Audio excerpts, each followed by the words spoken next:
Millennials changed mental health in the workforce. Their generation really helped companies understand and prioritize mental health. And I believe Gen Zers are going to be able to do the same with impact. They care about impact, they want impact, and this is one of the reasons my book is called Work That's Worth It. Is if I listen to the words that they're using to describe jobs, they say it wasn't worth it. What their boss wanted them to do or what the company was representing wasn't worth their time and energy. The Gen Zers are going to be, in the US anyway, close to 27% of the workforce soon. This is a big chunk of the workforce that really cares about the environment, cares about transparency, cares about inclusion, and we are going to have to prioritize those aspects of corporate life to get workers to stay for a meaningful amount of time in a job. Hello, and welcome to a new episode of The Career Changers. Today, we are tackling a topic that resonates with so many: how to find meaningful work that's worth it. For years, the pursuit of purpose has been associated with sacrifice, long hours, low pay, and endless compromises. But is this really the cost of making an impact, or is it time to rethink how we approach meaningful work?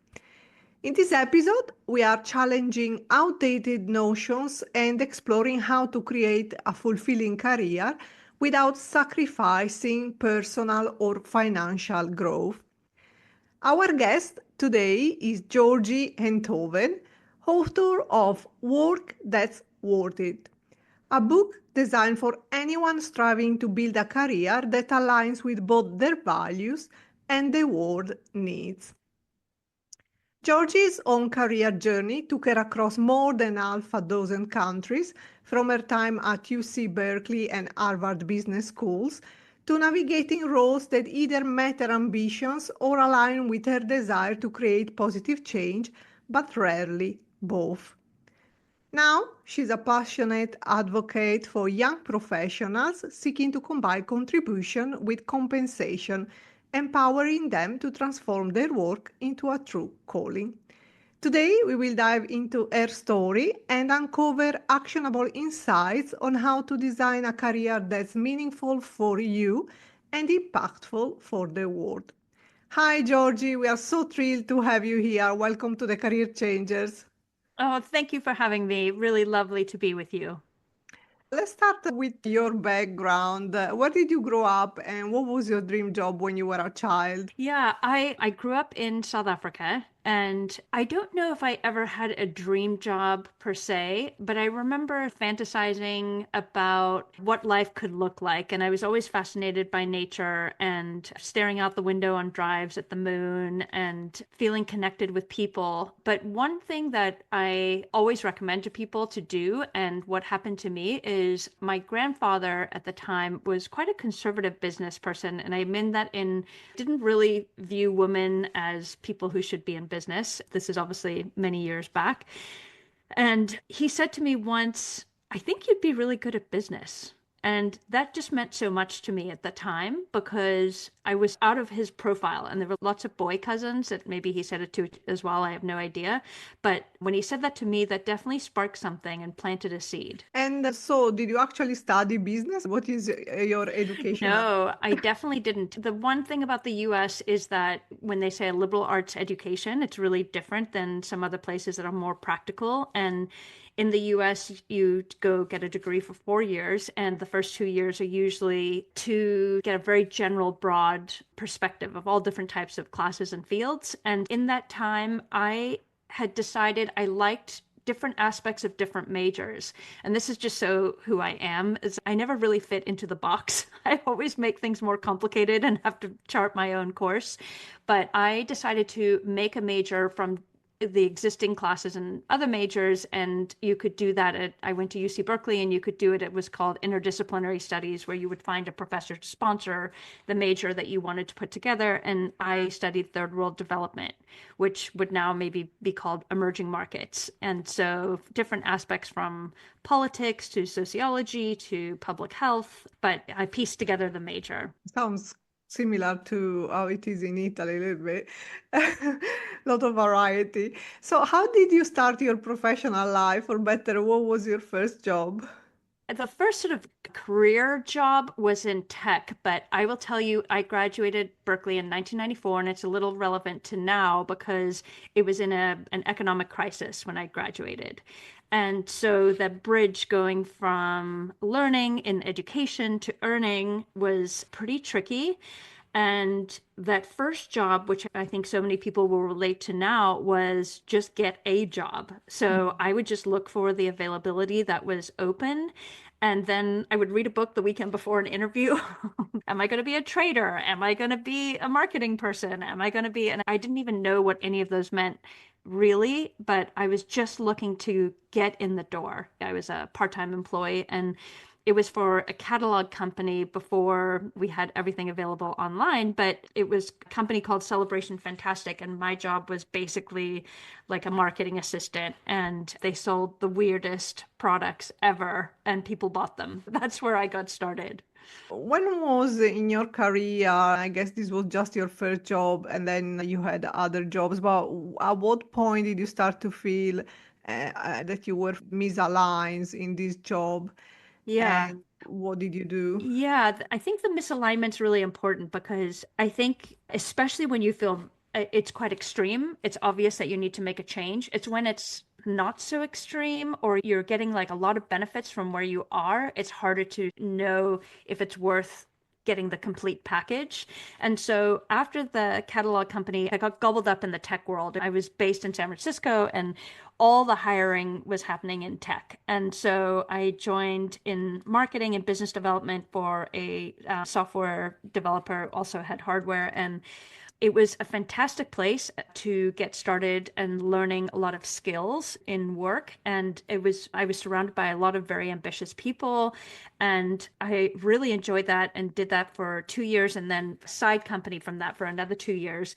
And this is where it's like hard to tell if you're misaligned because I was learning so much and gaining so much experience and forming deep relationships. But what I noticed is that I kept having to do the heart piece, like the doing good piece on the side. And not everybody wants to do that, but that was important to me. And so I ended up doing a lot of volunteer roles for the aspects that I was missing. And so I'm not sure at the time I saw it as misalignment, but what I did know is I wasn't fulfilled with just the work I was doing. And then actually I had the flip experiences after I had children. I was living in Mexico City, and I really was like, okay, what's more important than spending time with my children? And so I really cared about the doing good aspect or the impact. And so I kept getting involved in projects that I was really passionate about. But what I found is not getting compensated for it, or very little. It was okay for just a really short stint, but it wasn't something that I could last, which for 90,000 hours. And the average career is 90,000 hours. So I always felt like I had a compromise at work. Yeah, and it's very unsustainable to not be compensated for our work is draining. Yes, and there's so many kind-hearted, incredibly smart people, and they want to do good in the world. And I'm really focused on how do we get those people a bigger seat at the table, a louder platform to stand on. And so I would like those people who are normally dedicated to work that is doing good to combine that with income as well so that we can get them into C-suites and boardrooms to make decisions or contribute to conversations representing better alternatives. When was the turning point in your career when you actually decided to prioritize work that aligns with both your personal values and your professional goals? During COVID, I got certified as a coach, and that was the first time that I had been in a room with people that I was like, oh my God, these are my people. Mm. Where have they been all this time? I've been like spending time in these very corporate places, and I went to business school and always felt a little bit like a misfit and not totally sure. I always felt like I was catching up and trying to get skills that everybody else had. But this was the first time that I was with my people. And so I think during that process, it illuminated so many areas that I had never spent time thinking about.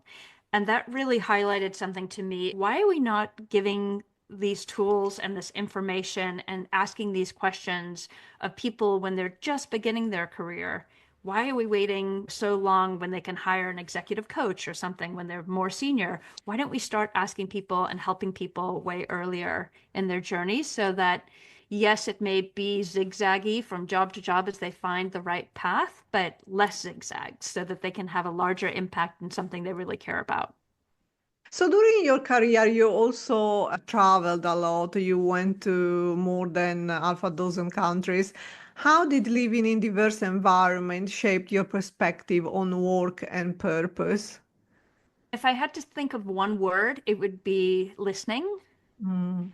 I think what I really appreciate from different cultures is understanding the perspectives that people bring to the table. And so I would say that is the most important piece. But I also think in life, we really need to live our full lives and really explore the aspects of how we want to live. And for me, adventure is really a big part of that. So I chose to explore different countries and work in different places. And I married somebody from a different country and lived in his home country for 10 years because the sense of adventure is so exciting for me. And I am somebody who likes mixing things up. I think of myself as a snow globe. I like to shake it up and go somewhere totally new and try something really different. And the challenge feels amazing. But when I first get there, I'm like, oh my God, what did I do? And then you sort it out slowly over time, over years, and then there's a point where it starts to feel too predictable, too routine, and that's not my jam. So I then like to shake it up again. You are the author of Work That's Worth It, and you talk about meaningful work. So, first of all, for years, society has taught us that meaningful work comes with sacrifices. Why do you believe this mindset is outdated?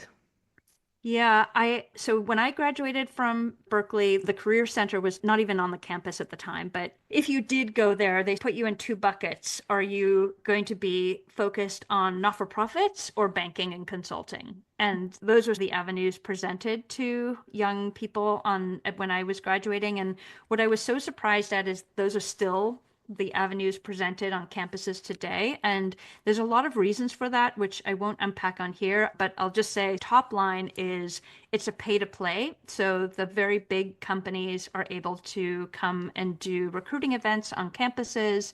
And so those are the companies and the pathways that young people know about. And then some will really reject those big companies like banks and consulting firms and big tech and say, no, that's not for me. I came here to change the world. I want to do something different, like the not for profit route. And there are many not for profits where you can get compensated fairly, but there are a lot of options in that category where people go in and work incredibly hard and get burnt out because they're undercompensated. And what I found in my research is there's so many options in the middle. And especially now, like companies that are way more progressive, that are developing models that do have an impact and can pay for salaries. And so part of my goal with my book is to highlight different paths people have taken from solopreneur to very corporate of places where people have found their balance of income and impact, or which I say in the book, you're figuring out the contribution you want to make to the world with compensation to match. And how can someone recognize if their career aligns with their values or not? Yeah, I think you feel it. If you are very drained after work, if you feel misaligned, sometimes it's really obvious you are compromised personally. You have to fulfill a role or a particular task that you don't feel comfortable with. And you have to just go ahead and do it. You can feel that. You are conscious of it. That keeps you up at night. You may feel resentful, like angry, whatever it is, but those are all the clues that you are in a misaligned career. I don't actually find people not sure about it. I think most people know. And what can happen, which makes also a lot of sense, and I don't pass any judgment on this, is often we do feel misaligned in a career and just we have to say, listen, I've got to pay the bills. this is the choice that I have to make, and this is what's available, and that is fair enough. But when there are opportunities for you to feel aligned and pay the bills, it's so much more fulfilling.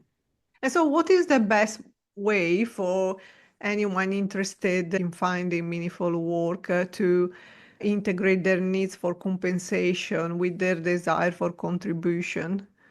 A really practical step if you are confused of where to start or even look for jobs is the B corporations have a website and they're in all countries, and those are all companies that are going the extra mile to report and track on different metrics that are not required of them, but they believe in. And so those companies will all have a mission or something that they are working towards, which is larger than just what the company produces. Something else you can do, which I think is important, is mix up the people you're around. And so I find that in the conversations when I'm talking to people who they found a job that's good for them, good for the world, they're in a world of people who are all like that. So they'll say things to me like, isn't everybody doing this? Feeling fulfilled and happy in work. And then the other group of people who are completely unfulfilled and it feels Sunday nights are the worst, thinking about Monday morning. Those people are like, wait, isn't everybody like this? So I think one of the practical steps is they say you're the average of the five people around you. Who are those five people you can bring into your life that are focused on impact and also want to earn a salary and go on vacation? And then how do you get to spend more time with them? Apart that, what other steps can young professionals take to design a career that works both for them and the world? In my book, I have a seven C's foundation that I go through, and it's these different aspects of a career that you need to spend time thinking about and doing some reflective work. If I were to say, okay, in a room, raise your hand if you want me to help you get impact and income into your career in the next 5 minutes, and everyone raised their hand. Sorry, that's never going to happen. It's a lot more work than that, such as figuring out what your values are, understanding what the perspectives you have that you bring to the table that are important that you may want to carry forward into your work.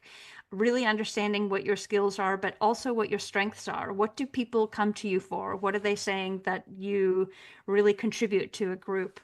And it takes some excavation work. And I think my biggest takeaway is be willing to do the inner work so that you can do the outer work. Earlier, when you were talking about going on a big company's website and finding that they have a mission, does it mean that usually, I'm not going to say every company, but many companies have a part of meaningful jobs that is a little bit maybe hidden, and then there is the part that needs to generate, I don't know, profit, revenue, operation, whatever that is.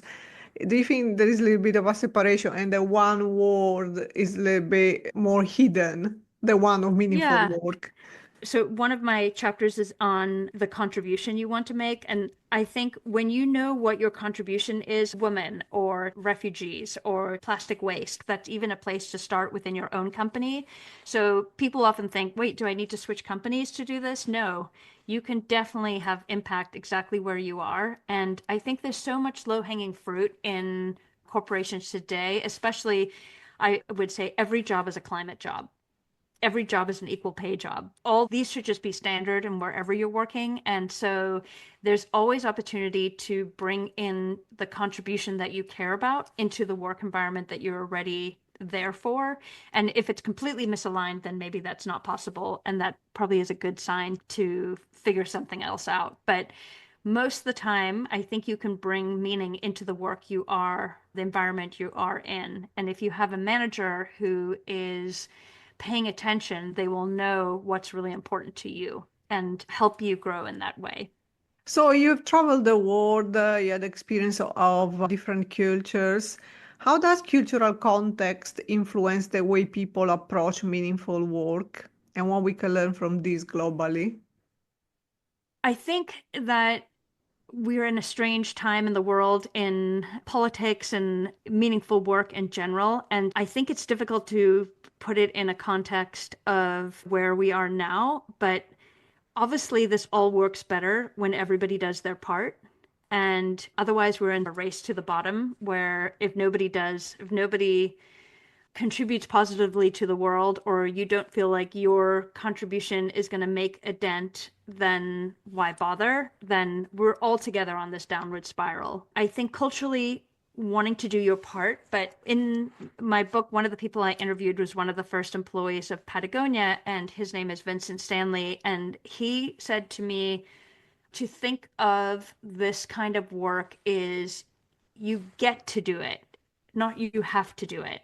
And what I found, which was fascinating on all the people that I've interviewed, I have a podcast too of from there and also in the book, is the people that I find who are in this fulfilling work category, their life is so rich. They are benefiting so much. And so it's not just an obligation and something you should do, but it actually gives you so much enrichment in life if you are able to figure out that path. And do you see any specific industry or roles that are especially promising for anyone that is looking to combine purpose and pay? Yeah, like a really obvious one is climate tech, but now I think with AI growing so fast, a lot of funding is shifting from climate tech even to AI. But climate tech in general, there are lots of jobs that pay well, and you obviously have a significant impact in anything you can do to help our planet. Health tech has options, or healthcare has lots of options. Ed tech as well has a lot of jobs that pay well and give a lot of meaning. I think in general, doing the work to find out what you really care about and then how that work can be translated into an income that works for you and find the people to pave your way. So in the book, I include a story of somebody who is a solopreneur and she's really interested in the environment and activism and media. And so she's been able to create a platform for herself and also started Green Jobs Board and all sorts of things. What it means is the path forward for you is not always going to be laid out. Sometimes it does require you to be creative and find it and create it, but it is something that is possible. And as a passionate advocate for young professionals, what changes do you hope to see in our organization create opportunities for meaningful work? Yeah, I love the younger generation. I find them so inspiring. And I know that every time there's a generation shift, there's always like positive and negatives. But millennials changed mental health in the workforce. Their generation really helped companies understand and prioritize mental health. And I believe Gen Zers are going to be able to do the same with impact. And they care about impact, they want impact. And this is one of the reasons my book is called Work That's Worth It. Is if I listen to the words that they're using to describe jobs, they say it wasn't worth it. It wasn't like they'll tell me in those words that what their boss wanted them to do or what the company was representing wasn't worth their time and energy. And I think now that the Gen Zers are going to be, I think in the US anyway, close to 27% of the workforce soon, that this is a big chunk of the workforce that really cares about the environment, cares about transparency, cares about inclusion, and we are going to have to prioritize those aspects of corporate life to get workers to stay for a meaningful amount of time in a job. So time's gone really fast and we are reaching the end of this episode, but we have a few more questions. So first of all, what advice would you give to someone feeling stuck in a career that doesn't align with their values? Buy my book. That's perfect, perfect tip, yes. Yeah, I think the important part is decide if you're going to commit to making a change. And if you're going to make a change, you need to do some internal work. And really, the last question, you gave a lot of advice to our listeners, but if you could give yourself a piece of advice, what would you say to your younger self? I mean, for me, this is really clear, is all through my younger part of my career, I tried to level up weaknesses. So I spent a lot of time in rooms where I was the least experienced in the room, and I just wanted to become like good at whatever it was. So for instance, for me, like finance is not something that I'm naturally gifted at, and I don't love to spend time on spreadsheets, but I was gravitating to roles where I was doing a lot of that to level up weaknesses. And I was not leaning into strengths. And I think obviously we need to have a broad set of skills to make ourselves marketable, but sooner rather than later, you're going to have to switch to a time where you are leaning into your gifts in order to really shine. And I think that understanding that and being able to communicate where I was strong took me a really long time. Mm. So I would go back and help myself on that journey. I really like that. Thank you, Georgie, so much for sharing your incredible journey and insights with us today. And a last message for our listeners, don't forget to subscribe to our channel. If you enjoyed this episode, please leave a review and tune in next week for a new inspirational episode of The Career Changers. Thank you.